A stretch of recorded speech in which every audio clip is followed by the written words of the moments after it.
now currently in private practice. And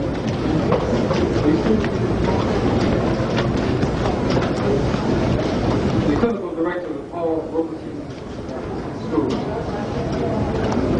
A very pivotal person in the whole area of the black mind. As I mentioned last night, she was virtually fired from Howard University for thinking independently, which is not unusual. But she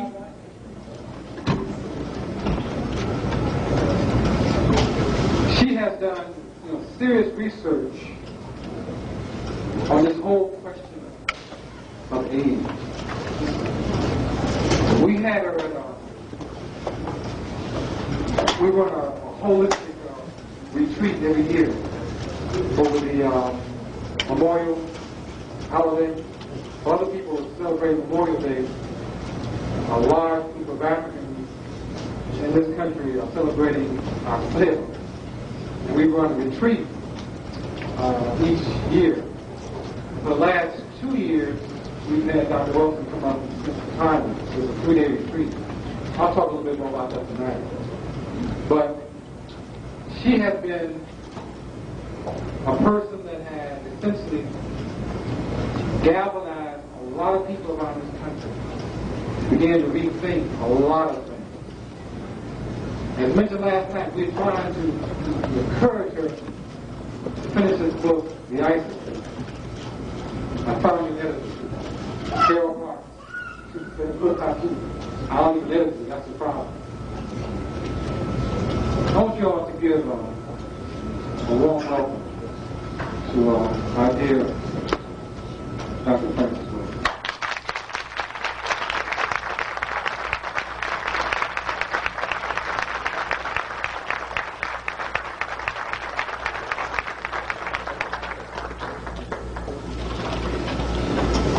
Thank you very much, Hakeem. Ladies and gentlemen, I am very pleased to... Can't hear too well. Can't hear. Mic on?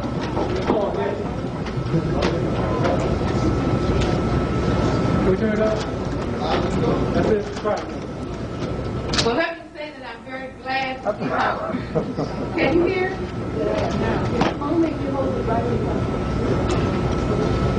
Well, I'm very glad to...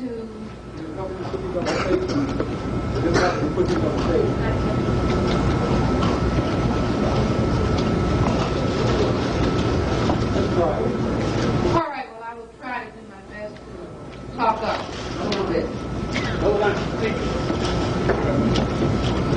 I'm glad to be home and to see my family. I have a mother here and a younger sister and a nephew and an adopted nephew, Tiaki Green. I would like to share on this very important occasion of the 20th anniversary of Third World Cress. I would like to share with this audience some of my thinking and to share some conclusions about where we are at this point in time in this area of the world and throughout the world. I would like to begin by maybe making these remarks a memorial tribute to Mayor Harold Washington. All right. That I was shocked to hear of his death in Washington. And I was shocked at how shocked I was, if you understand what I'm saying. That I walked around in a state of shock, and it's still very hard for me to think that he is no longer with us. And as I drove around Chicago from Midway Airport to home and to my sister's house and driving up and down the streets, I kept saying, "Ooh, wow, the streets are cleaner." And it seemed as though there was another vibration in this city where I was born. And I think Harold Washington had a very profound impact. And I like to look at events that we consider to be tragic and say, what kind of lesson is to be learned from something that, we feel is pain? And I believe that there are some very important lessons that we can gain from Mayor Harold Washington. And I think that his passing may be a test for black people in the city of Chicago. And the question is whether or not the people in Chicago, the black people, rise to the occasion to show Harold Washington that he is still here. But we can talk about that further. I think that the thing that we must do as black people is to begin to have a very clear context in which we do our thinking. That events never occur in the abstract. They are always occurring in particular patterns, and they are occurring in relationship to other things.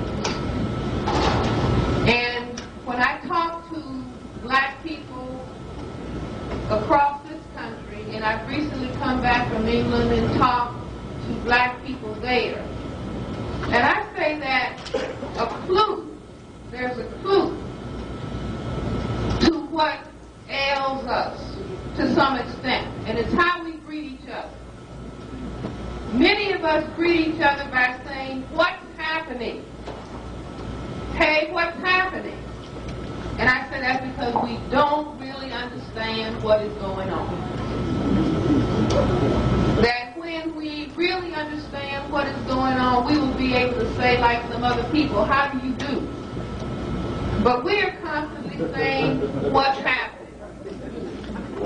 Now I would like to share my idea about what is happening and the context in which I do my thinking and in which I understand world events. And that goes to the issue of white supremacy. We've used the word racism for a long time, or we've used the word discrimination, but I am using the phrase white supremacy and in parenthesis racism, or the other way around, racism and in parenthesis white supremacy, but the emphasis being on white supremacy. And I say that this is the thing that we must understand, that we are not going to be able to understand black male-female relations. We are not going to be able to understand teenage pregnancies. We are not going to be able to understand drug addiction. We are not going to be able to really understand the tendency to have trash build up around us in the places where we live unless we come to grips with white supremacy.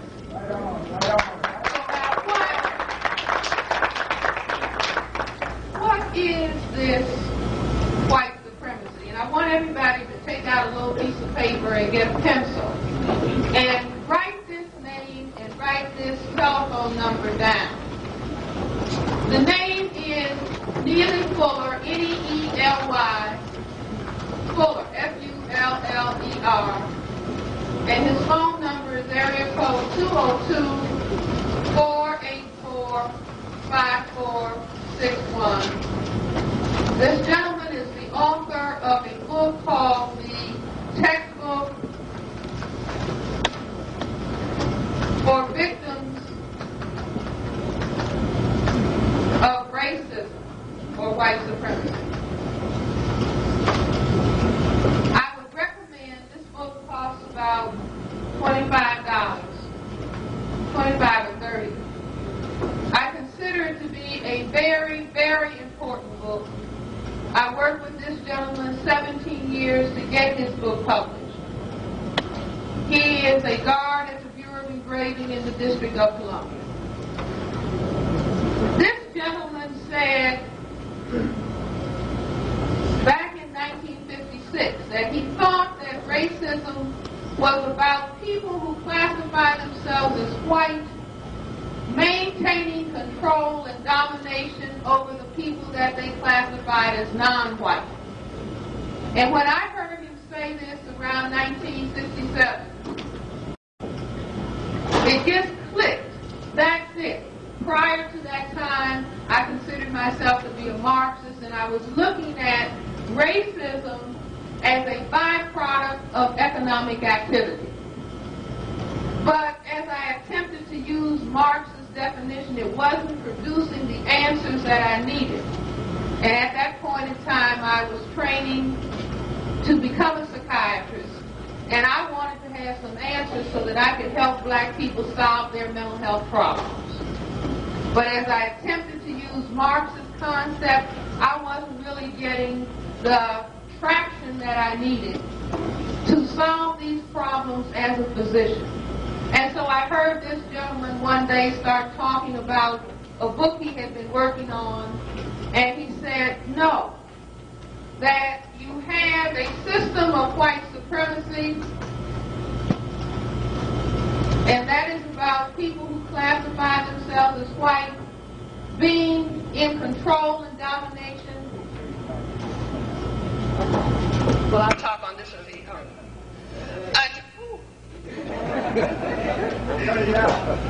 Okay? Is that better? No, it's like echoes too.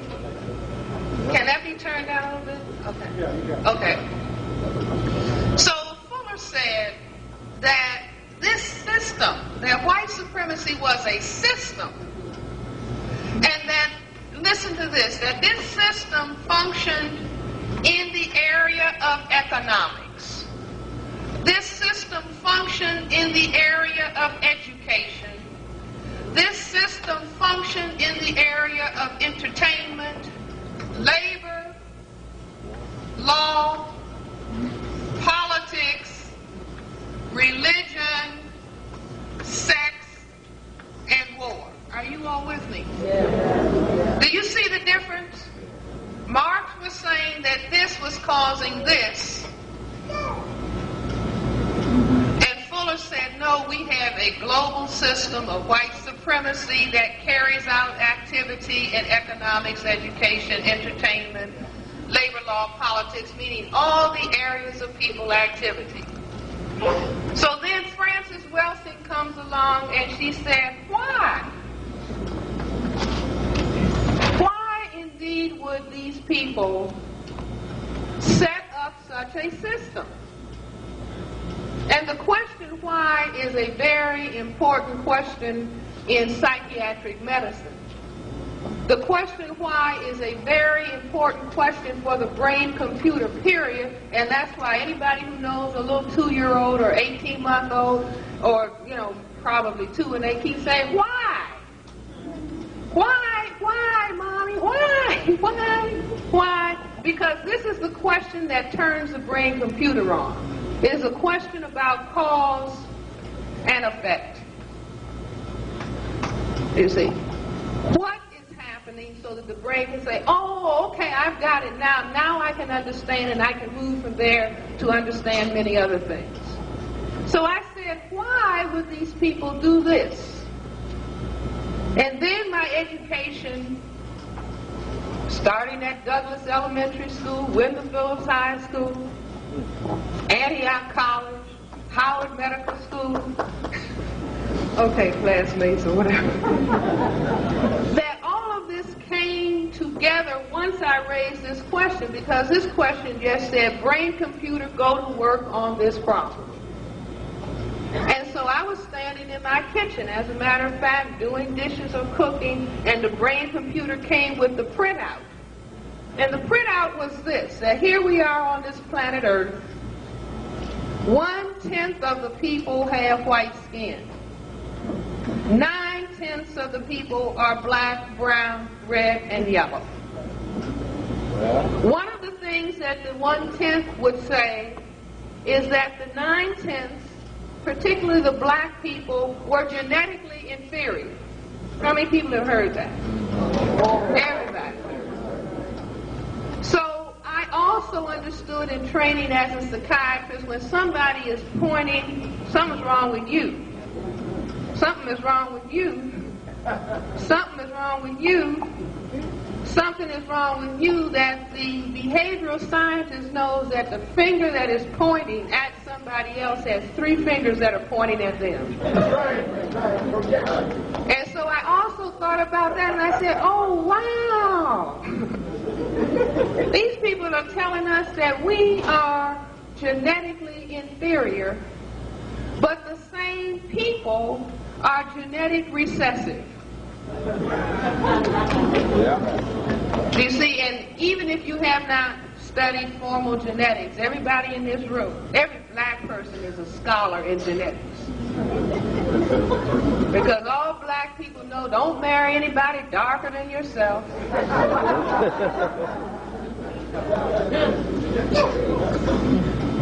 You see, that's genetic knowledge under white supremacy, because black people didn't like their color and were trying to get away from this very powerful and dominant color. But the people who were classified as white learned after they had circumnavigated the globe, and everywhere the people were colored, and those white men who had sexual intercourse with the black women and waited around 9 months, they found out that white plus black is equal to color. White plus brown is equal to color. White plus red is equal to color. And white plus yellow is equal to color. So they understood after that voyage, after those many voyages, that these people, the black, brown, red, and yellow people, were the majority people on the planet, and that they were genetically dominant to white-skinned people. And they also made a quick brain-computer calculation that if they did not maintain control and domination over the black, brown, red, and yellow people, that white people could disappear on the planet. Now, black people, and this is what I wrote about in this paper, the Cress theory of color confrontation and racism, that was first discussed in 1970. That's 17 years ago. I was a baby. I'm kidding. Okay. But I needed to understand, what is going on, to begin to make sense of this experience that we have. And being a physician, see, a lot of times some of the other disciplines, they can have a whole lot of ideas, but they are not required to get people well. But when you are required to get people well, and you make your living based on your ability to get people well, there's another dimension. It's not just talking for fun and games. It's a question of, I've got to understand this, because when somebody comes in my office and says, Dr. Welsing, help me with this, I've got to understand enough to be able to help them. And since I was trained as a black psychiatrist that black people didn't have the intelligence to talk about their problems, check it, and that the best treatment for them was drugs, and I said, no way, that I was going to understand what the problems were that black people faced so that I could share that understanding with them and help them solve the problems in their lives. So that my having to understand this, but once I understood it, I said, okay. Now I understand. The discussions that were going on before, talking about black male-female relations, you've got to understand that those problems are tied to the system of white supremacy. And they are tied in a particular way. And they are tied in this way. Where's my eraser? Oh, here's the eraser. That if the problem that the people who classify themselves as white, if the problem that they face is white supremacy for the purpose of white genetic survival, are you with me? Right. So this is the key. This tiny group of people, this tiny minority of people on the planet, are trying to survive genetically. And so their thing, a lot of people say, oh no, their thing is money. They make money. They don't make melanin.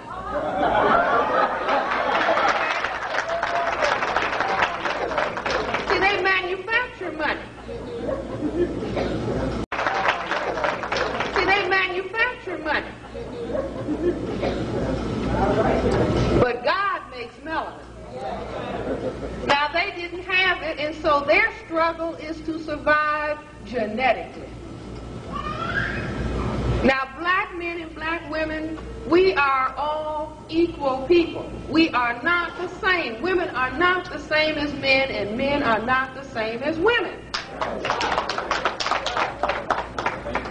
The critical issue of white genetic survival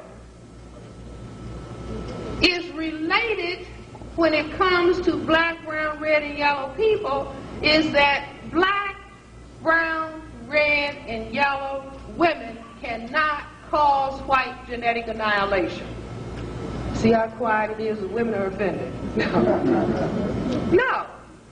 Women cannot force men to have sexual intercourse. Is that true? See, you can entice. Nice perfume, nice clothes, nice words, entice. But if you try to force a man to have sexual intercourse, you're going to whip out your M16 rifle and say, you better come on. And if you frighten him, what's going to happen?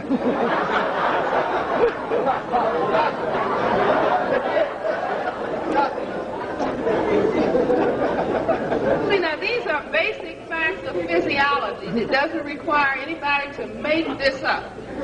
This is basic physiology, so that women cannot force sexual intercourse.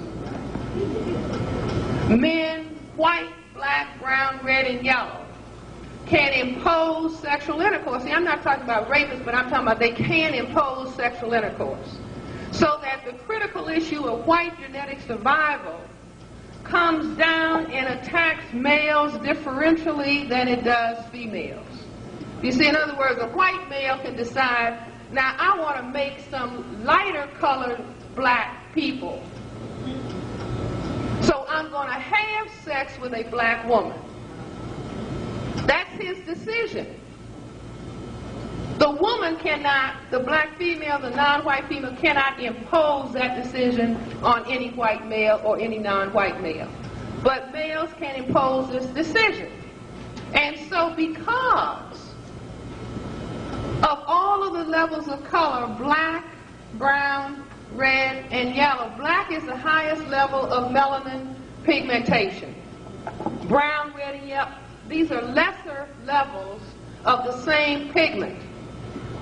So that the white people understood, the white collective understood, if we are to survive genetically, we must impose control on men, and we impose it directly in proportion to the amount of pigment that you can produce. So that growing up on the south side of Chicago, you learn, if you are black, get back. If you are brown, stick around. If you are yellow, you're mellow. If you're white, you're right. Now, I was just in London, and I went through this, and all the people who, from Africa and the Caribbean just went right through. They know it, too. All of the non-white people all over the world, Asia, Africa, the islands of the South Seas, wherever, where there has been confrontation with white, everybody knows how the colors stack up relative to threat to white genetic survival, although people never understood that the reason that the colors had to be put down in such a way was related to white fear of white genetic annihilation. So because of that problem, imposing major stress. Now, there's stress on all of us, males and females alike. But there is horrendous stress on the men because the men present the threat to white genetic survival right here in this city. long time ago, 3149 Elvis. But my parents and my grandmother were in our dining room, and they were talking about somebody had been lynched. I was a little girl, very little. They were talking about somebody had been lynched. And they were kind of talking in hushed tones, and I remember asking my grandmother, Granny, why did they do that? My grandmother said, well, because some people have to act ugly. Now, lynching and castration means what? To kill and to attack the genitals of the black man. See, I always wondered, well, what is that all about? See, black men may do many things. You've never heard tell in history of a black man attacking a white man's genitals. It's no history. It's no history of people of color attacking white people's genitals.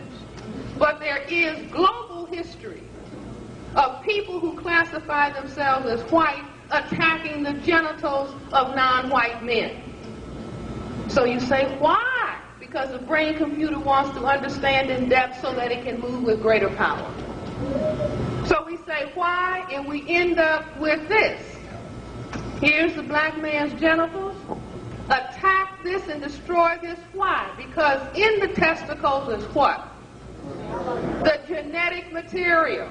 And the genetic material that can cause white annihilation. Do you understand? Doesn't it make sense? Absolutely. Makes sense to me. Now, beyond that as the white collective looked at the black male and says, he has weapon that can destroy me. He has weapon that can cause me genetic annihilation. So the white brain computer said, I must create weapons that can do same thing. Must create weapon, can do same thing. Must create weapon. So indeed they did create a weapon. And if you look at, here is the lateral view of the male genitalia. Can you all see it? Absolutely. I'll ask for a model. Absolutely.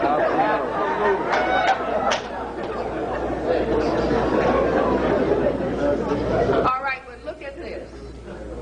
Here's the front view of the male genitalia. Here is the lateral view. Turn the lateral view around 90 degrees and you have that.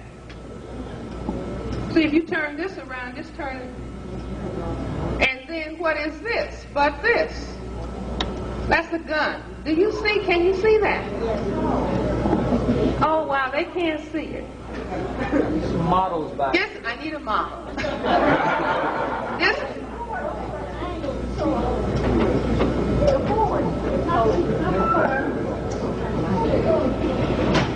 Does that help?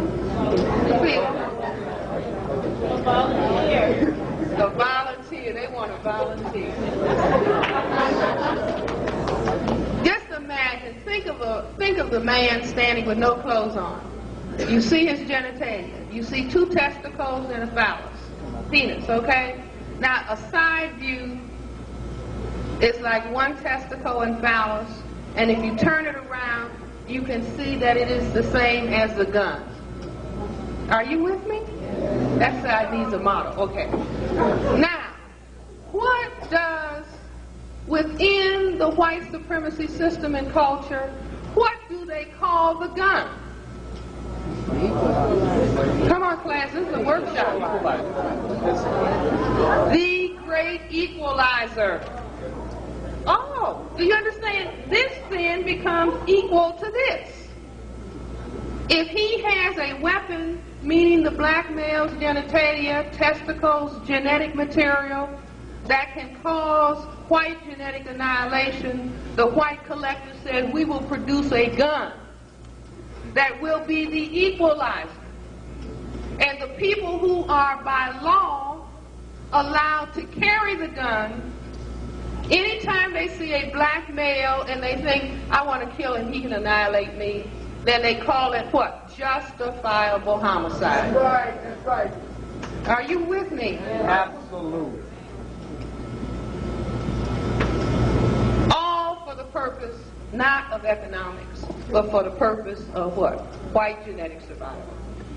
Now, how does this then come down and impact on the family? But let me say before I go further that there is a lot of material. If you understand what I'm saying here, there are many things that you will understand about the white supremacy system and culture that you look at every day.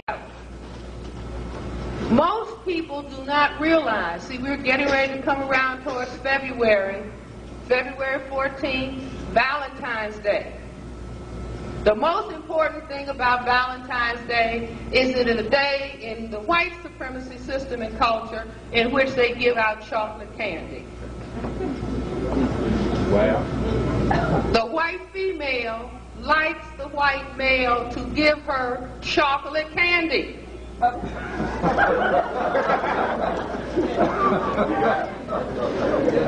as black females, you see, we follow, whatever they do, that's what we do. We want some chocolate candy too, without realizing that we already have our chocolate candy.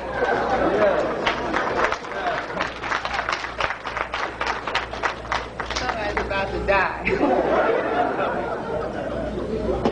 See, we don't understand that this Valentine, with all these little pieces of chocolate candy, how many of you read the newspaper around Valentine's Day and see where they're talking about, dark and erotic chocolate? Absolutely. And did you ever say, why? What are they talking about? What they are talking about is that within the framework of the white supremacy system and culture, the white female describes her ideal mate as who? Tall, dark, and handsome. Absolute. Do you all understand?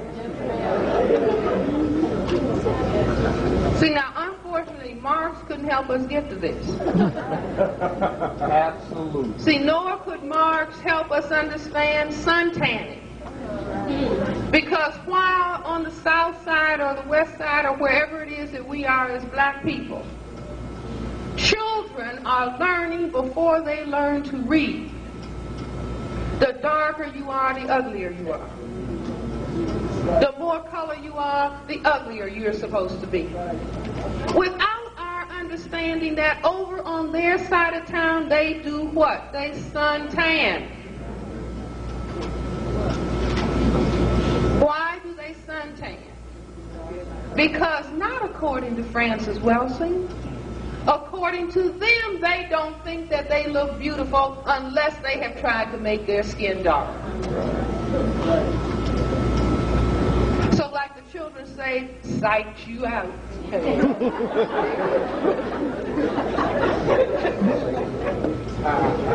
When they suntan, see, everybody has cells in their skin called melanocytes. These melanocytes are supposed to produce that black pigment called melanin. If you have a deficiency of a particular enzyme called tyrosinase, the melanocytes will not produce melanin and you will not have pigmentation. But you can take those melanocytes and bombard them with ultraviolet rays from the sun and force the melanocyte to try to produce a little tyrosinase and then go forward to produce melanin. But that kind of mistreatment of those cells in an unprotected state will cause cancer. But people who are classified as white, I've read in the Time magazine where they say, I don't care if I get cancer. At least I will be a good-looking corpse. You see, but in the meantime, because we did not understand their psyche, we did not understand what the fundamental issue that drives the whole construction of a culture. We didn't understand that they were feeling numerically inadequate, genetically deficient in terms of skin coloration, and so they produced this culture that oppressed non-white people all over the world. We didn't understand it, and we didn't understand them, and so our ability to relate to them has been impaired. We thought it was all about everybody get together, everybody integrate, little black boys and little white girls and little white boys and little black girls, and everybody integrate together. But we had a very great scientist whose name was Dr. Martin Luther King, who conducted a very important and profound experiment. He said, I believe it's a question of love. If we can show them how to love, I think it will change their behavior. But he did not understand the fear of white genetic annihilation, and he did not understand that if everybody loved, that white would disappear.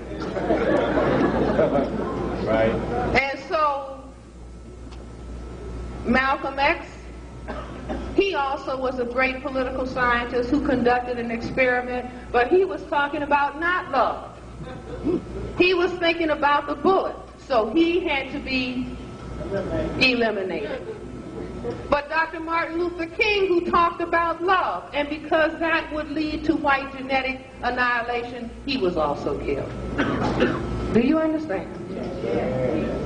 Now, it is of critical importance that we understand this is the issue. How do I know further that this is the issue? How many people know the game of billiards or pool?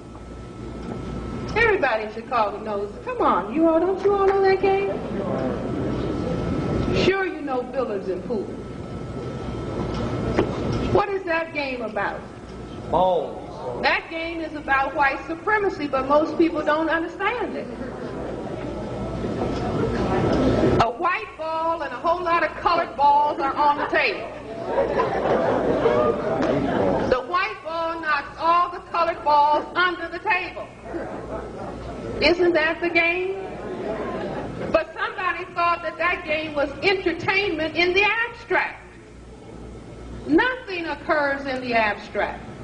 Everything that is occurring on this planet today is related to white supremacy. Everything. Everything is related to white supremacy.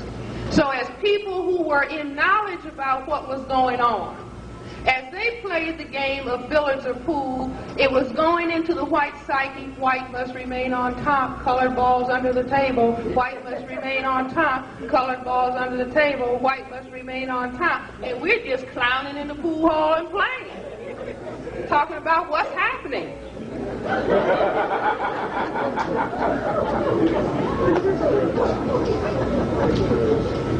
It's just like many people in Chicago watch football, right?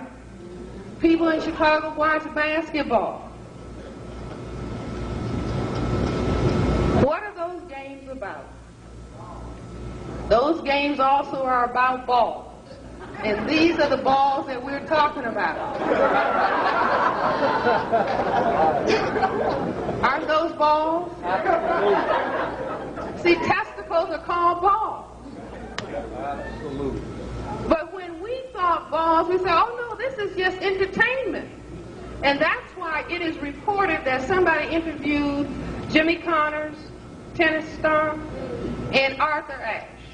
And they was asking, what do you think about tennis, Jimmy Connors said, it's a matter of life and death.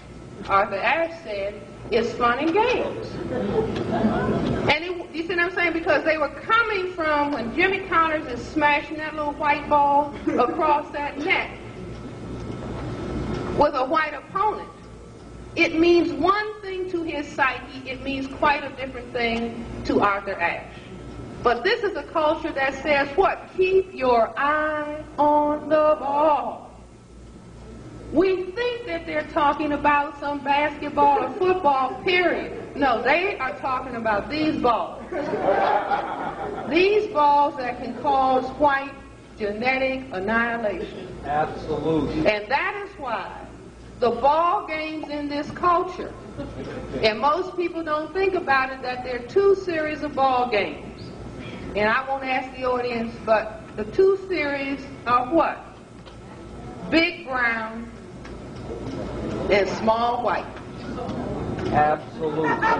See, now people play balls all the time and watch balls, but they don't really step back and say, what's going on here?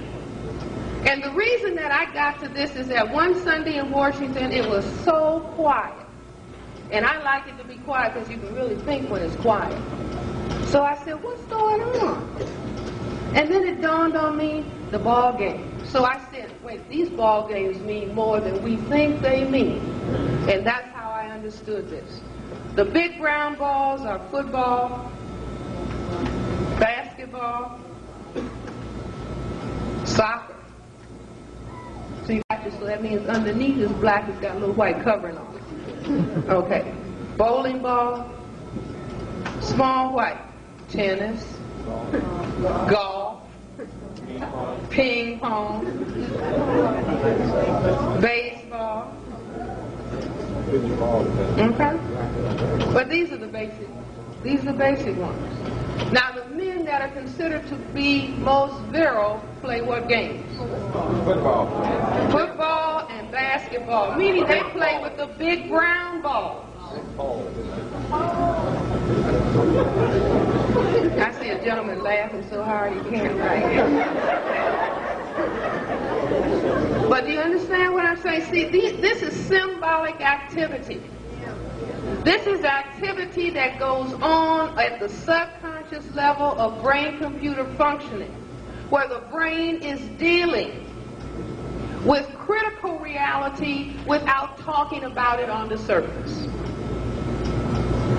And so the white collective looks at the people who play with the big brown balls as being most virile. And it wasn't always that you had big brown men who were the masters of the big brown ball games. There was a time in which white males only were playing with the big brown and playing with the small white. But they also understood what it is that they were doing at the subconscious level. And look at where these big brown balls go. This big brown football goes into some white upright legs at the end of the field.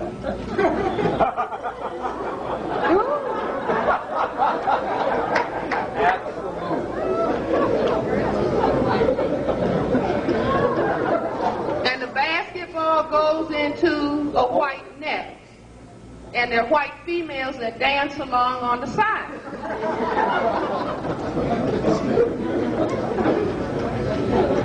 White females say, my ideal mate is tall, dark, and handsome with some dark balls.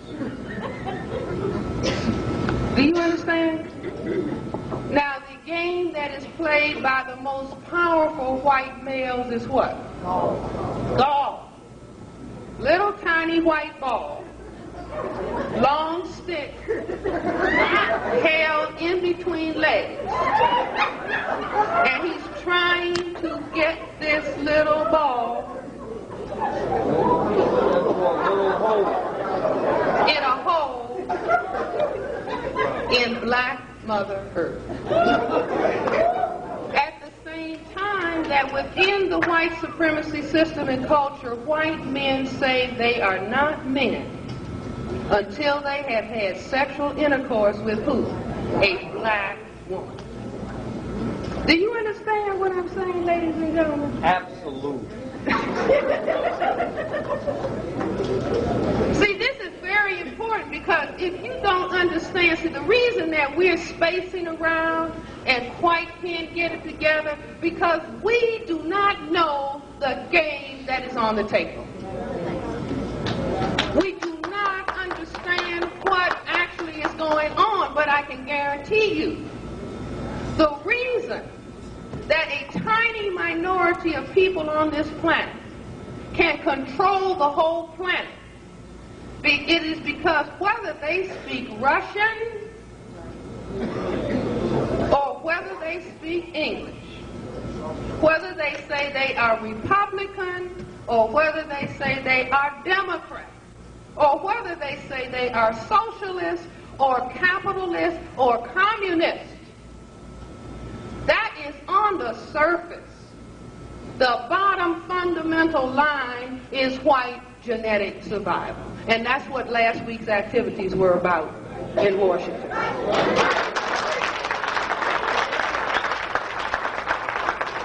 Because unbeknownst to many people, Mr. Gorbachev said, you've got problems with your black people, then why don't you put them in concentrated areas? Like we have our people. Yes. You don't see any of the non-white people that make up the majority of the people in the USSR, so-called. No, that was just one white brother who is in charge of that group of non-white people. And so if you read your newspaper carefully, you will know that 1/3 of the Afghanistan people have been killed. Non-white people in the interest of white genetic survival. And so what we see is the big white brothers, the real biggies, now coming together to work more effectively together and stop wasting all this energy pretending that they are at war with one another.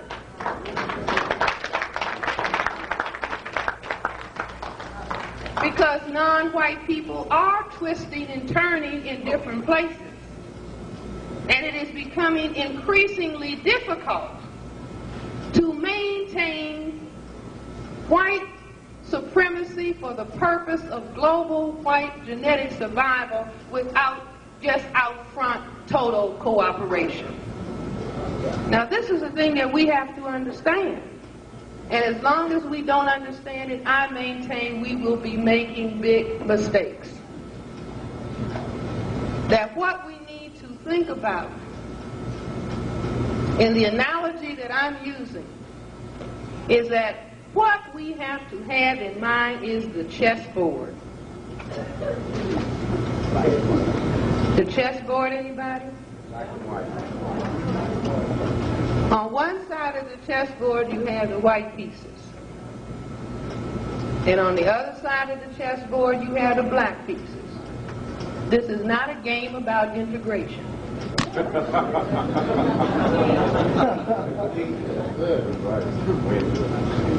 This is a game, it is not a game about hatred. It is a game in which white plays one side of the board and black plays the other. But what is the object of the game of chess? Kill the king. That's a B answer. C answer. The object of the game of chess is for the white king to checkmate the black king. Why? Because white always moves first. White always moves first.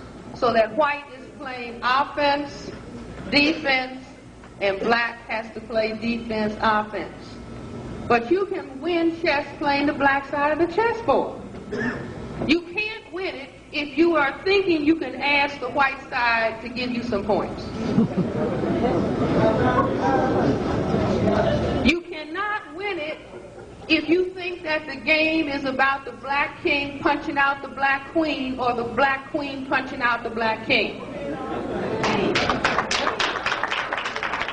You cannot win it if you think the job of the pawns is to punch out the bishops and for the queen to kill the knights. Anybody who is going to play championship level chess knows that the game is for black to focus on white and for white to focus on black. Do you understand? See how quiet it is? Oh, Jesus. Does that mean that we really are going to be required to get along with each other? That's right. Does it mean that we have to work together across the board?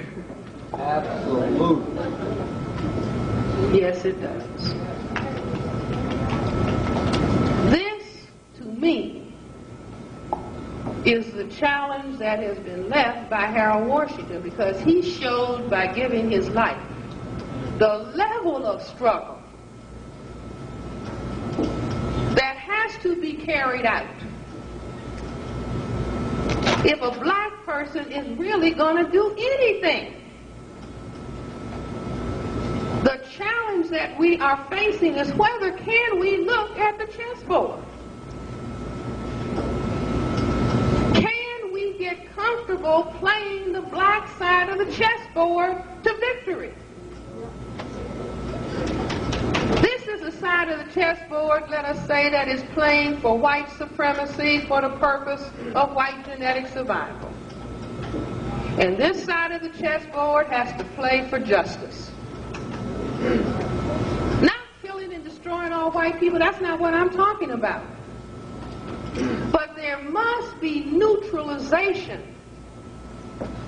of a minority of people on the planet controlling the majority.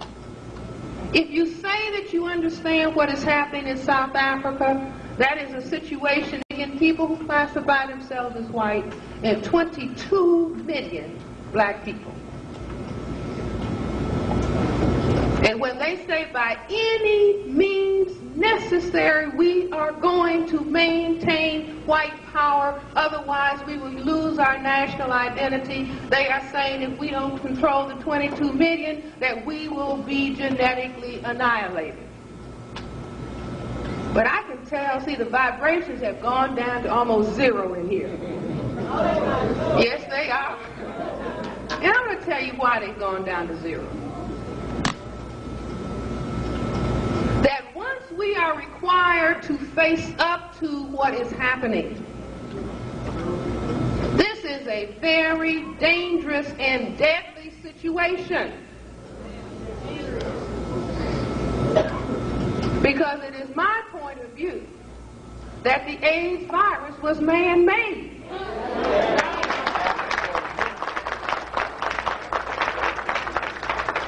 Man-made for what purpose? For the purpose of white genetic survival.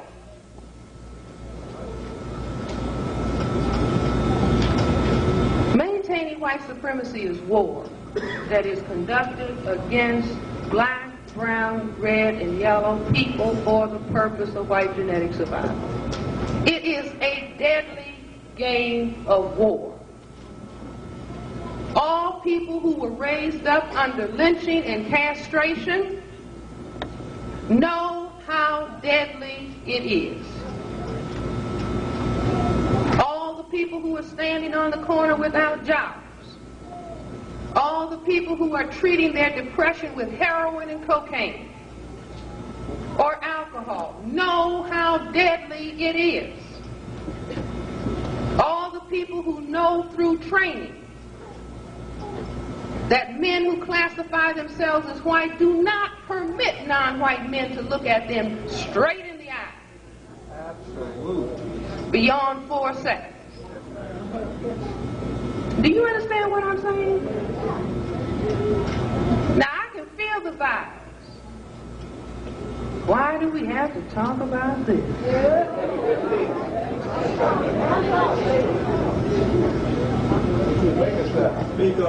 You see what I'm saying? Because we would rather not have to face this. I don't want to face it. But the point is that I know I have to. My grandmother used to say about her husband, my father's mother, your grandfather was a race man. Your grandfather was a doctor, but your grandfather was a race man.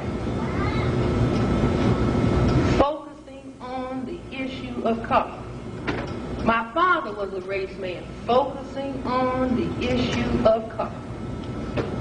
And they didn't send me to school not to focus on the issue of color.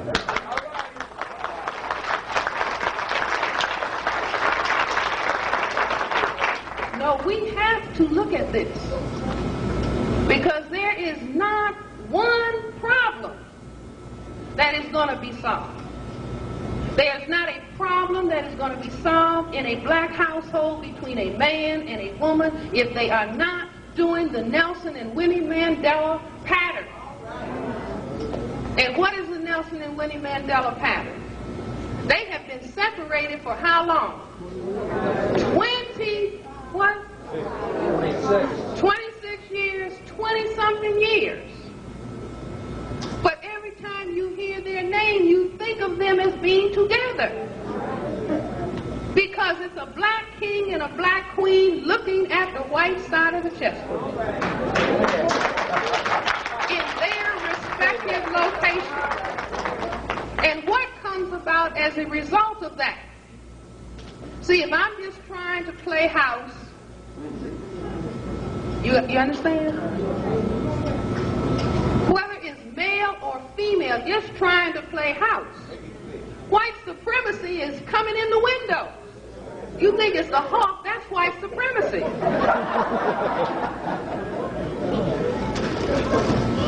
Non-stop white supremacy, day and night, non-stop. And if there were some black men that would testify, you see, because we are being required to what? Face the truth. The truth is going to set us free. Absolutely. See, we can get some witnesses in here that will stand up in front of the church. See, the church is just a place where they tell the truth. The church. The reason that I ran around is because I didn't really feel like a man. I was trying to get convinced. And when I got to the next lady, I wasn't convinced, and I had to go on to the next. But the problem is not the ladies. The problem is white supremacy. White supremacy says, no, you are not going to be a man. Now, I've already given you a model on television. Now, the program is not there, but I've already told you, flip. See, you're not going to be a man. If you are a man, you can cause me white genetic annihilation. I can't have that. So I'm going to turn you into women. Flipping back and forth between dressing as a male and dressing as a female. And then I come on down to good times. Good times is when you are not employed. Good times for me. See, just like when the Romans were dealing with Jesus 2,000 years ago. Jesus was a black man. The Romans were conducting white supremacy. Absolutely right. If Rome remained white, they had to be conducting white supremacy. And it's a clue in his name, Jesus. That means just us.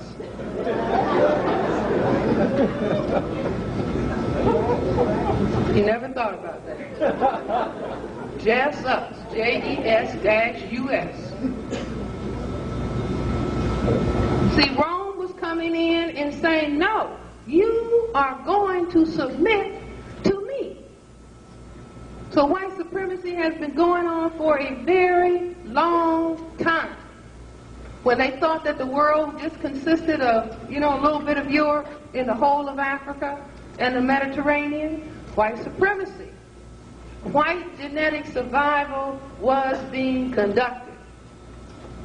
Okay, but to go back to this point, that Jesus, when, according to religion in the system of white supremacy, we're over here.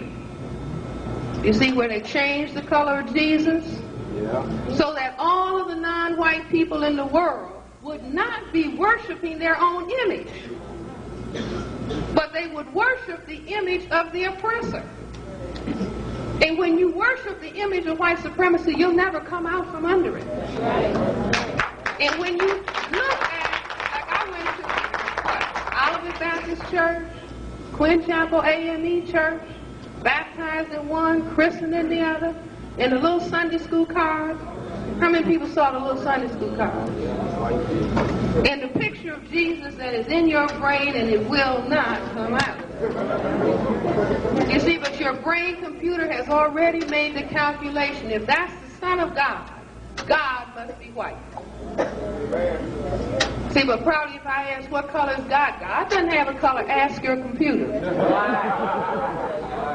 See, I can give everybody a test. Say, close your eyes, and I'm going to say a word, and you check the image that comes across the screen in your brain computer.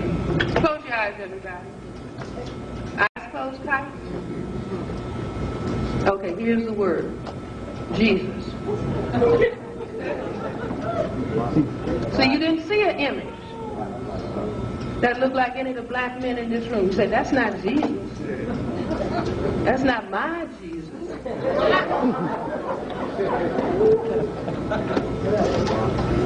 Do you all understand? See,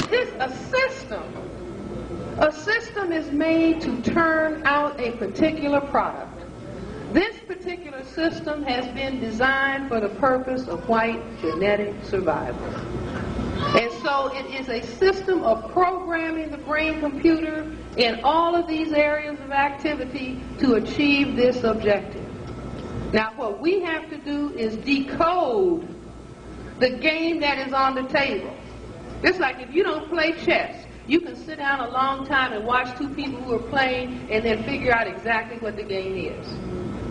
And so what we're talking about is understanding the game that is on the table, decoding the system of white supremacy, reorganizing behavior from being victims of white supremacy, turning it into people who will be able to neutralize and checkmate white supremacy.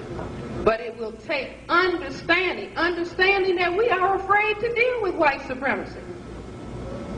I'm going to tell you, I'm proof right here. You can lose your job talking about white supremacy. You can make a whole lot of people who don't even know you think they don't like you. Because you dare to talk about white supremacy. This is the game that is on the table. Everything else is fluff. But by focusing on this, any man and woman who want to improve their relationship, focus on white supremacy. See, any woman that thinks man is a problem, focus on white supremacy. Any man that thinks a black woman is a problem, focus on white supremacy. There's a problem that is 10 trillion times greater for you than any non-white female that you've ever encountered on the planet.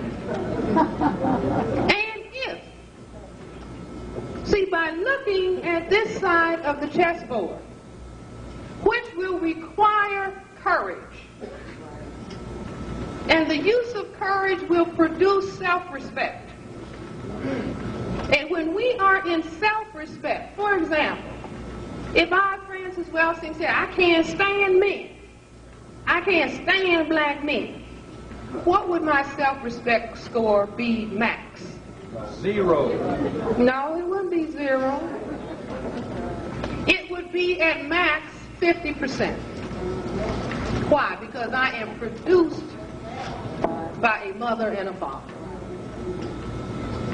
Without my father, I could not be standing here. So if I say I hate half of myself, I hate me, then my self-respect score will be 50 at max, and my self-defense score will also be 50. And anybody growing up in Chicago public schools know that 50 is not passing. You see, so I would be in a failed state of self-respect. This is very critical. It is important for men. It is important for women. A man saying, I hate black women.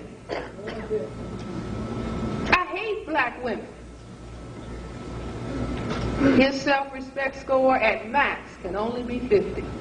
And he will eventually engage in self-destructive behavior, and she will engage in self-destructive behavior, and white supremacy will say, right on. Yeah. See, this is of critical importance, because white supremacy said, now what I'm going to do is that it's very difficult to maintain control with guns all the time. I have to have a much more efficient and effective manner to achieve what I need to achieve. So white supremacy says, now if I don't, it's of critical importance that the men not function at their maximal level, because that would cause me white genetic annihilation.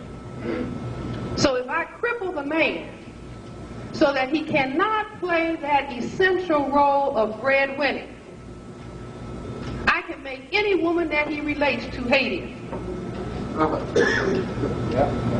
Because he's not able to help her. If I don't employ him, then he will have to go back to the definition of self that I gave him during the phase of slavery. Right. Go ahead.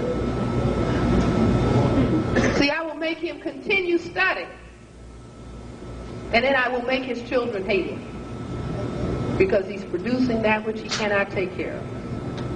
Do you all understand? Right. Absolutely. See, it's just a fantastic puzzle. All the pieces fit smoothly together. If I don't employ him, I will make his wife hate him. And then when she touches the male child, she will destroy masculinity. So that the little boy will say, Mommy, put some fingernail polish on my nails too. Okay, honey. Let me try on your high-heel shoes. Okay. Now this is the youngest son. The older child, there you go, acting like that. No. Do you all understand? He's not bad, she's not bad. White supremacy understands what it's doing. That's right. Now somebody raised the question in the last set, well, what about homosexuality? White supremacy makes homosexuality. Absolutely. Homosexuality was not a form of sexual expression in Africa. Right. It was the dominant form of sexual expression in Greece and Rome. That's right. That's right. Absolutely. Right. What was going on? I say what was going on is this. Here's the big giant continent of Africa. All these black people. Some people play black Africa. The whole of Africa is black.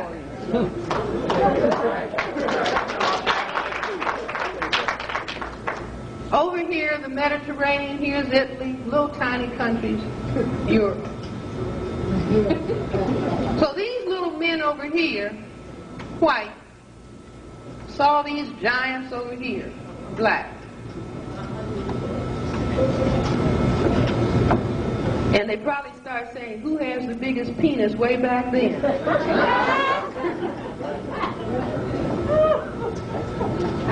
Absolutely.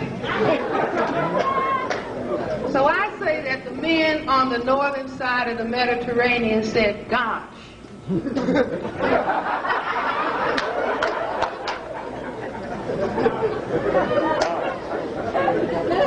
They can genetically annihilate me.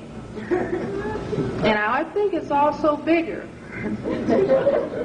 So then these men, feeling an inadequacy of masculinity and manhood, started engaging in behavior. What kind of behavior? See, male homosexual behavior is what? Putting the penis in the mouth or putting it in the anus. The mouth and the anus are opposite ends of the gastrointestinal tract. This is the tract that we use to feed the body. So if the body is feeling a deficiency in masculinity, it will occur to the brain computer, I need some vitamin masculinity called semen. Absolutely. Did you get that? Absolutely. Absolutely. See, it's just like if your body is missing a particular substance, you say, I think I need some greens. That's true. without understanding what particular mineral you are in search of. And so these men over here started putting penis in mouth and penis in anus because compared to these men, they felt masculine deficient. But under the conditions of white supremacy that had to attack masculinity for the purpose of what? White genetic survival. So they said, well, now these men haven't been accustomed to these practices, but I'm taking masculinity away from them. I'm conquering them, and I'm taking masculinity away. Now, any men, I'm looking at and see some men looking to the right and looking to the left and not looking forward. Don't be upset. Don't be upset. The strongest men in this room are those who can say, we have been conquered by the oppressor. I am glad to announce, yes, we have been conquered. If the Bears lose a football game, do they have a problem saying we lost that one? Get them the next one. See, actually, if the brain computer believes in the potential that is there, one can say we've lost the last many tournaments. It just means that we have to study the field or study the board. It doesn't mean turn around and run from the reality. So that the challenge for the rest of the 1980s is, can we face the reality? See, you don't enslave a people who have not been beaten. We were beaten. They were running white genetic survival, and I can even go further back in the story than that. Because what I believe happened was black people were the first people on the planet. Everybody with that? At some point in time, black people start producing albino mutants, and any black person can produce an albino mutant, somebody who doesn't have color. All they have to do is have a genetic mutation in the production of melanin. So for some reason, there were some albinos being produced in Africa, and the Africans put them out. In the same way that if a person, a baby is born genetic defective, they put the baby in an institution. So the African people put the white babies out. And the babies are up here in Europe. Cross the Sahara, cross the burning sands, up here in Europe. And then they collected together over a long period of time, and then they came back and started raising hell. You see, causing is like, and then what do they say about the founding of Rome? Rome was found by who? Romulus and Remus. The little white babies who were suckling on a wolf. Because what? Mother and father had put them out. And so then they circle back around and take mother and father out of Africa and bring them over to the New World and say, now you're going to nurse a little white baby. Do you understand? And then they call a black woman mammy and uncle and auntie. Do you all understand? I'm talking about what seems to be the flow of history, but here we are. Now injustice has been established. And we are the victims of injustice who must rise to the occasion facing truth and fix things right again. We must understand. We must understand. You see, because after they enslaved us and destroyed the black family and said, you're not going to function. And so we are in a state of dysfunction. The majority of black children are in what? Single-parent households. We have huge numbers of children that are producing children. No child can rear a child to be a soldier. No child can rear a child to be a soldier. And if you bring children in the world and you can't take care of them, so they're passed from one foster home to another foster home to another foster home to another foster home. Not only are you making children who are going to become drug addicts and alcoholics, but you are setting up children to be sexually abused. And I am telling you, if anybody in this room doesn't understand what is happening to children who have been, what? Produced without responsibility. That these children are being dogged and degraded, it will make the strongest man cry if he dared to read the history. It is a living, crying shame what is happening to hundreds of thousands of black children under white supremacy. But white supremacy is not going to change it.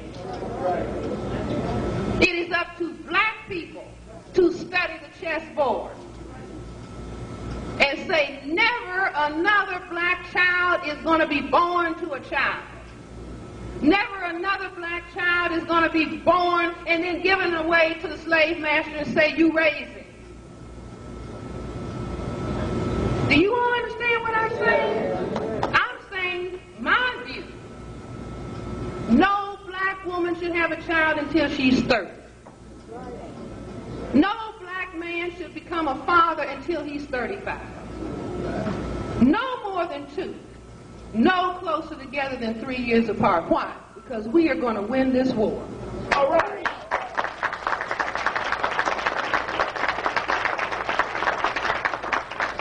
But if children do not have mature parents, see now white supremacy said you're not going to have any mature parents. This is a war. I'm not letting you all have any mature parents if I have anything to say about it. I want you to produce weak people. I want you to produce children that are not taken care of so I can sell drugs to them and look at them falling all over the street. I want to produce men that can't fight the war. I want to look at it and feel strong and powerful and white. No, this is what we are up against. So it's a big game that is on the field. It's not about, I'm going to do my own thing.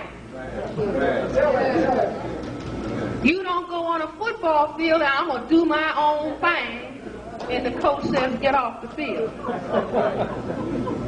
You don't go on a basketball court, I'm going to do my own thing. You don't even sit down with checkers. I'm going to do my own thing. No, you play the game that is on the table. We are being required to play this game of justice against white supremacy. It cannot be done with weak people. It cannot be done with children who do not get their lap time. See, lap time, I ask some children, what is lap time? How many times you run around the field? No, lap time is the time that little children require to get their emotional bearing by being able to sit on a mature lap and not have somebody say, get down, boy, get down, you're too big. Get down, girl, get off of my lap. You see I got this baby. You understand what I'm saying? Now the conditions have been produced because if you don't give children lap time, they will become obsessed with sex. Did you get it? I gotta have some. I got to have some. Ooh, I gotta get me some. House is burning. I gotta get some. Seriously. See, if you don't meet the emotional needs, if mature parents are not available, children will look for a sexual outlet to be close. And a little teenage girl, I want to have a baby, Dr. Welsing. I can take care of this baby. She's 13. I'm going to love this baby. This baby's going to love me. Little boy, little girl, if you love me, you're going to have my baby. Yeah, I'm going to have a baby for you. Little boy wants to be loved, little girl wants to be loved under the conditions of white supremacy. It is going to be a disaster. Children who do not get their emotional needs met cannot sit still in the first grade. And then somebody will say, oh, he's hyperactive. I think we need to put him on medication. Do you all understand? Absolutely. Somebody with the first child at 14 and by the time they're 22 is 6 children. Do you understand? She's overwhelmed. It's no way possible for somebody 22 to meet the emotional needs of 2 children. Do you understand? We must master what has happened to us under white supremacy. We are not dumb, we are not stupid, but a war machine has rolled over us. A war machine that now includes AIDS. Oh, it started in Africa. Oh, the green monkey. It started in a laboratory. It's just like when the stock market fell because of whatever people who classify themselves as white were doing or failing to do. They said it was Black Monday.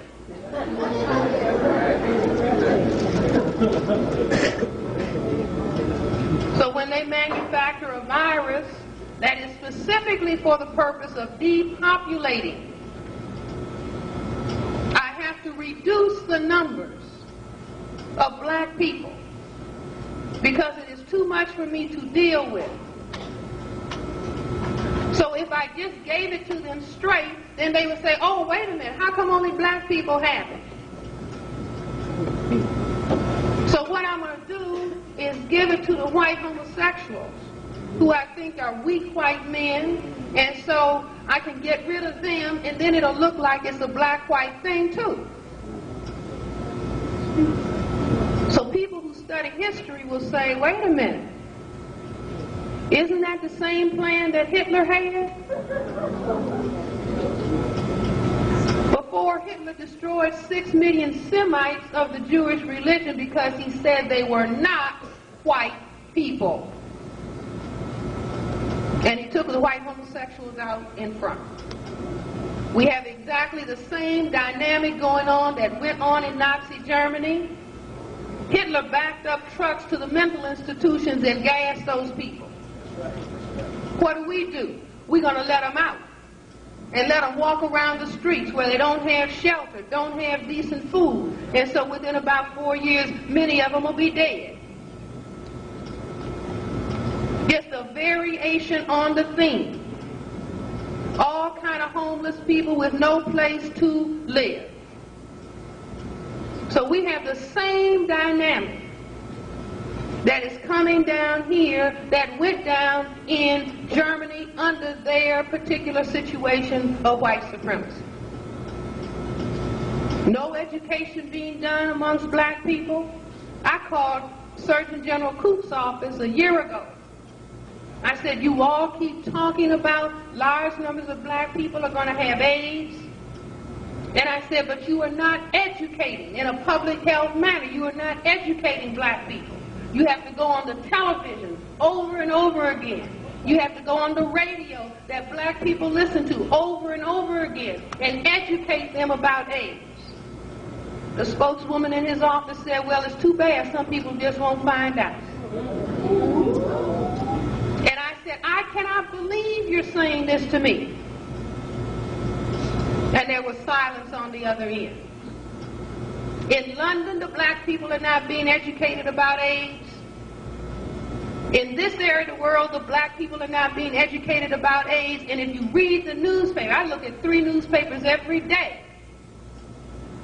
And if you look at the newspapers and read, you will see what they're saying. Oh, well, we won't be able to reach the drug addicts. Now, that's an impossible population. You just can't reach them. That's not true. You take a sound truck if you want to.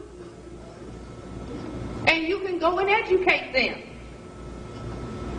After every soap opera, you can have educational information, not about condoms. No, they said they brought the condom issue so they wouldn't have to educate.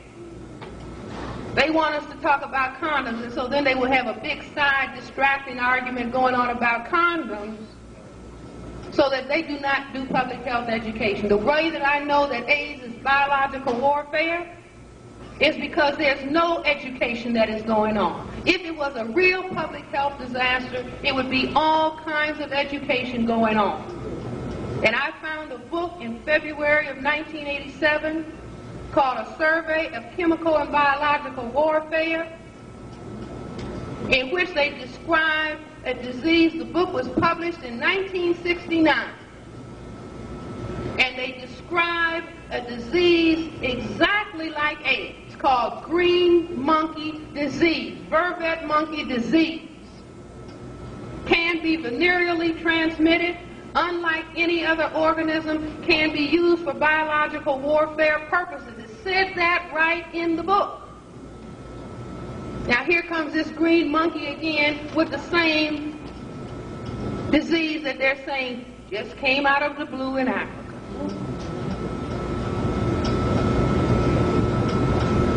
I say, wake up, black people. Demonstrate your self-respect by being courageous, looking at the truth, be willing to change your behavior. Many black people that I talk to, have you changed your behavior in the presence of AIDS? No. I'm telling you now. Anybody who doesn't change their behavior is going to be dead. If I was a white supremacist, I would say, now there is a form of sex called safe sex.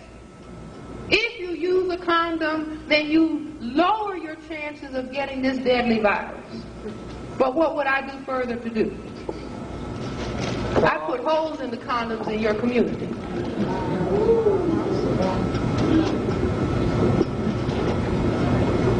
And do you know, I was talking at a Unitarian church to some people a week ago, and I was saying this, and so two people that I was talking to said, didn't you see the article where they found all these condoms that had holes in them?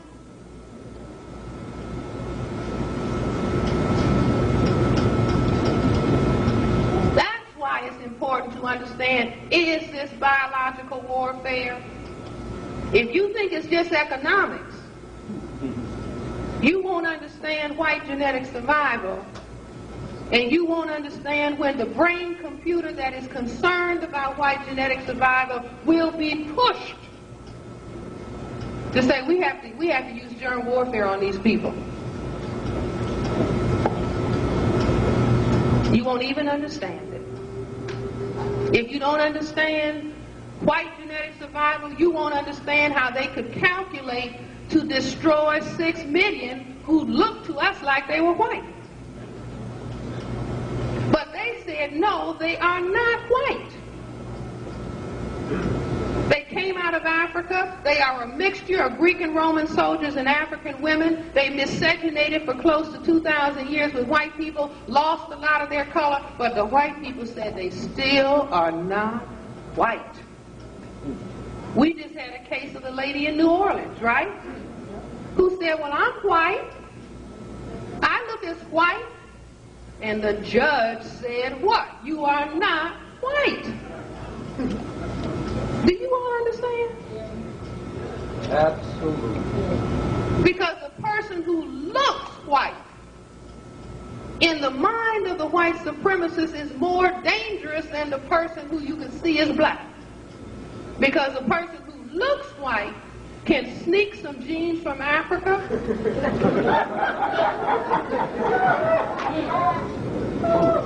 and cause white genetic annihilation. You have to understand the mindset of the person that you're dealing with. We were in trouble as black people because we thought we think, and so we said, well, they think like us. They were coming from a different point. They were coming from the point of white genetic survival. And so if I could bend my knees, I would get down on my knees and beg, please understand white genetic survival. Please understand it. please understand what you are dealing with. If I had my way, we would put all the boogie downers, boogieing down, put all those records aside. That when justice prevails on the planet, we can pull them out. Do you understand what I'm saying? Like our children can dance like geniuses. But do they understand white supremacy? They can dance like geniuses, but do they know math? The descendants of the people who built the pyramids don't know math. Do you understand what I'm saying? Can dance like geniuses, but can't read. Dr. Welsing, I don't like reading. I don't read. It's not the children's fault, but looking at television, looking at television, looking at television, looking at television, where all the information is coming in through my ears. But you will not be able to keep up with white supremacy if you don't read. White people are being educated about age, just reading the newspaper and the magazines. But they say, well, 10 out of 10 white people read. 1 out of 20 black people read. So we'll put the information that we want them to have in the paper, our people. They won't get it. Now, we can say, oh, that's horrible. But when somebody makes a bad play on the football field, you say, well, they're doing their number. They're trying to score for their team. The white people are playing for white genetic survival. And if you don't believe it, listen to their spokespersons. Who are their spokespersons? Nazis, Klan. Those are just the outspoken people who are supporting white supremacy. And so they come out and tell you in clear language, but we want to just dismiss them. I say, don't dismiss them. Right. Listen to them. Read what it is that they are saying. They are talking about white genetic survival. And every single person who classifies themselves as white understands what it is that they are talking about. And that's why the nice people in Germany allowed people who were classified as non-white to be taken out of their neighborhoods, put in trucks, or put on trains and killed. I asked people in Germany in 1957, did you know what they were doing to the Semites? And they looked at their shoes. Meaning, yes, they knew. And if you think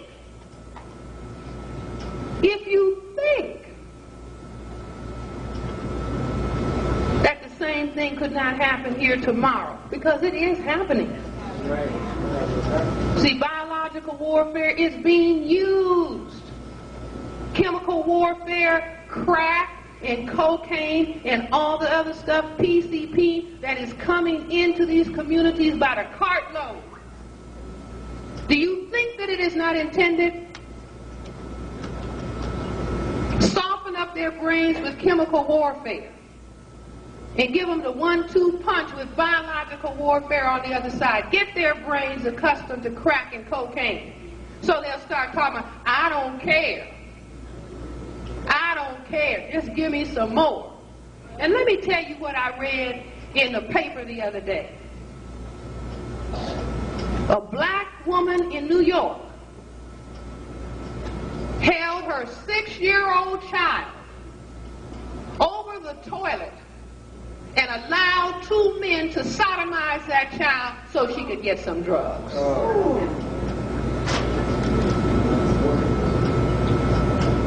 That's white supremacy. Soften the brain up so anything, I'll do anything, I'll do anything, just give me some more cocaine. Do you all understand?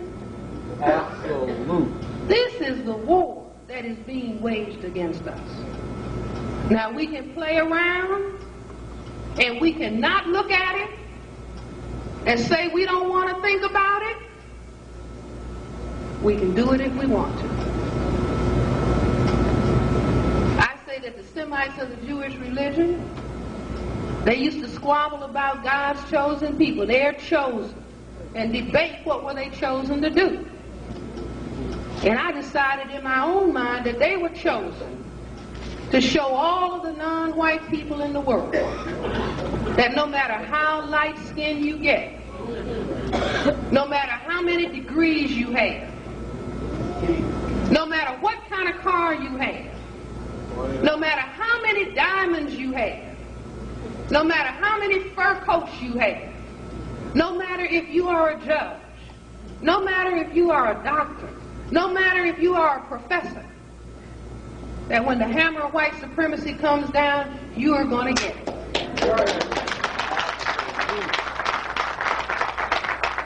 Because they became the most miscegenated of all of the non-white people, looking so much like white that most of the other non-white people didn't know who they are, but the white people knew who they were.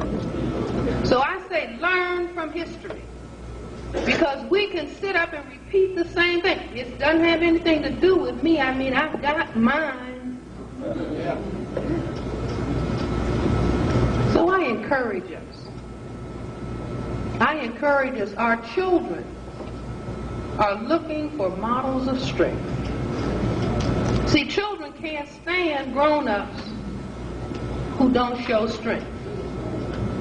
See, children want to be able to lean up against you and not have you tilt over to the other side. The children are crying for strength. Show us a model. Show us how to be courageous. Show us how to face these math books. If we can't face white supremacy, how can they face math? If we can't face white supremacy, how can they face reading? Do you understand? This is a time of challenge. The critical question, are we going to rise to the challenge? Absolutely. Just like Harold Washington leaving. He said, you all did a magnificent thing. Now, can you maintain what you got now that I'm gone? Or are you going to squabble and fight with each other and name call each other and let the enemy ride through? You see, because I do think he understood something about the bigger picture. The bigger picture doesn't have anything to do with us as individual people doing our thing. Is can we man our positions on the black side of the chessboard? Can we man our positions and not fight with each other, but be courageous enough to look in the direction of the enemy? Let me suggest these things to you. In Mr. Neely Fuller's book, The Textbook for Victims of White Supremacy, he listed 10 things that he said that people, victims of white supremacy, who are intent on bringing justice to the planet, what they can do with their individual behavior or what they can work on. Stop name-calling one another.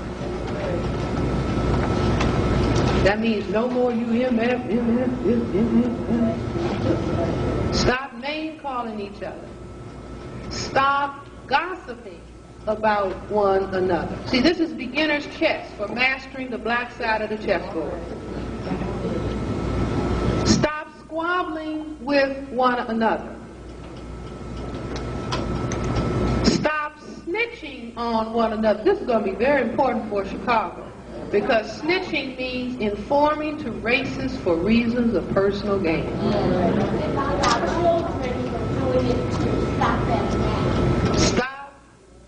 Stop snitching on one another. Stop being discourteous to one another. Stop being disrespectful to one another. Stop stealing from one another. Stop robbing one another. Stop fighting one another. Stop killing one another. And I ask, stop using and selling drugs to one another. And last but not least, stop throwing trash. See, I did a paper called The Politics of Trash. See, when people think they are nothing, they throw trash wherever they are. And you know what they do with trash? They compact it and they burn it. But if a person has been reduced to trash in their subconscious thinking, all kind of trash in the gutter, all kind of trash on the street, all kind of bottles all over the street, and those bottles were thrown down by grown people who still are acting in their inner selves. You know how the baby throws a bottle out the crib? That's the emotional age that throws a bottle on the street. But that trash just stays around, it circulates inside the brain, and the person cannot behave in a manner that is self and group respecting. So if we all want to deal in PhD, self-respect activity, everybody ought to get a PhD in broom. Knowing how to use the broom on the sidewalk in the street. If you see somebody in your neighborhood with a broom, making sure that the gutters are clean, the sidewalk is clean, the paper is picked up. No paper around the schools where the children go to play and to learn. Then you just look at those people and say, look, that's a warrior. That's a person that's working on self-respect. Wow, look at that person. I think I want to be like that. Go and talk to that person. Do you understand what I'm saying? See, we look at these and say, oh, that ain't nothing. All of these small behaviors make the winning of the tournament. All of these little small behaviors that seem inconsequential are absolutely essential if we're going to deal with the colossus that is presently riding over us. I hope everybody knows and understands we have more people in prison than we have in colleges.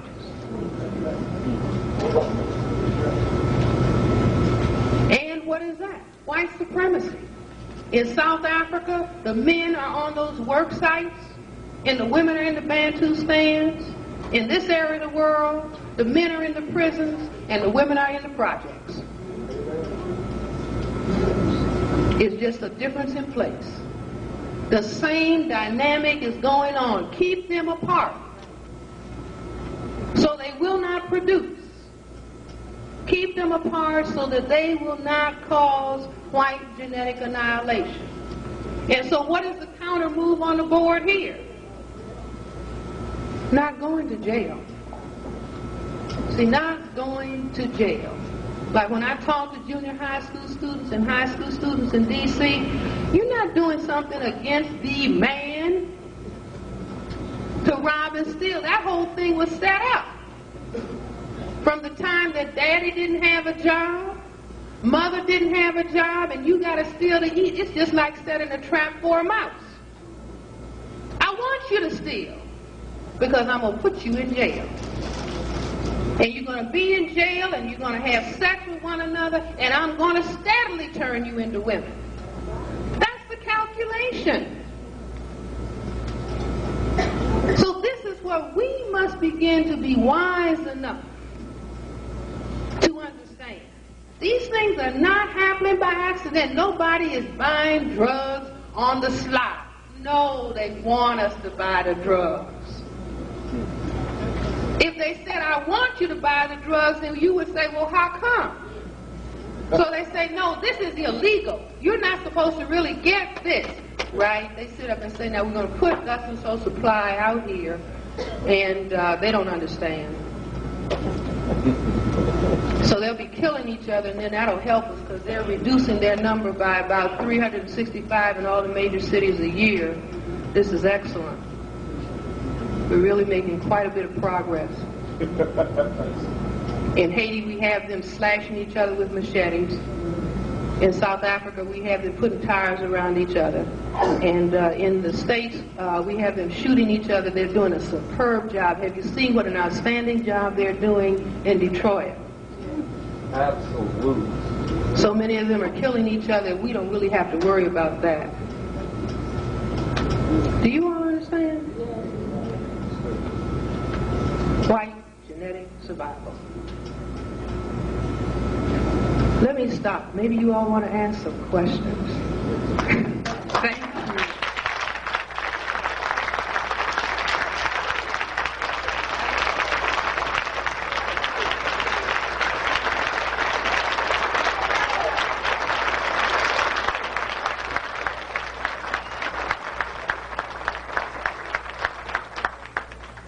I saw somebody saying yes.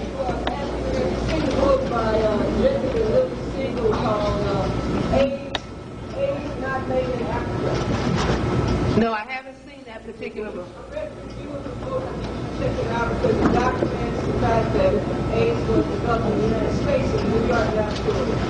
And also, correspondence to the book that you cited earlier, it said that AIDS was developed in the laboratories in Uganda, in South Africa, Panama, and other places where white sexual populations. See, that's very interesting. She mentioned a book. I'm going to get the name from you. Can you say it a little louder so everybody can hear? I'm not exactly sure I have it like this. I think it says AIDS not made in Africa. Not in Africa, not from Africa, made in the USA. And it's by Dr. Siegel and Dr. Lil Siegel. S-E-G-A-L. Very good. Okay. Yes. Last month, it was in the Chicago Tribune. And if you don't know how to find it, you go down to 435 North Michigan, and it is there. It's in the Chicago Tribune, exactly what she said. Okay. Definitely is there. Made in New York. I see. For blacks. Okay, very good. Yes. Dr. Welsing, I sent an article to dozens of people, many of whom have it, speaking of the same thing. The World Health Organization cultivated AIDS between 1969 and 1974 in the lab. They used killer diseases from various animals. I think there was sheep and various other types of animals. It was cultivated, and its purpose, well, you pointed that out, of course, but I'd like to send you a copy of that article. The World Health Organization are the ones, however, who cultivate it. Right, let me just say this, that if black people would just say, wait a minute, there are all these centers for the development of chemical and biological warfare, and here's this strange disease that is hitting us, and with our understanding of racism, we are going to say that this is biological warfare until proven otherwise.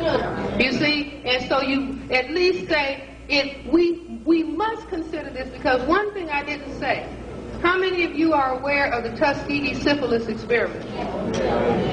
Now, if the United States Government Public Health Service and the Center for Disease Control in Atlanta would conduct syphilis experiments on black men from 1932 until 1972, for us to say that they would not develop AIDS, that's like you have to be naive. And so we have to say, no, if you would develop the syphilis experiment and conduct that for 40 years, then we have to consider, the first thing we must consider is that this is biological warfare and we want it stopped. Yes. Real loud, I can't hear you. I want to say first that I respect you and I respect all the brothers here. But I have a question in terms of the chemical warfare. And if it's necessary too,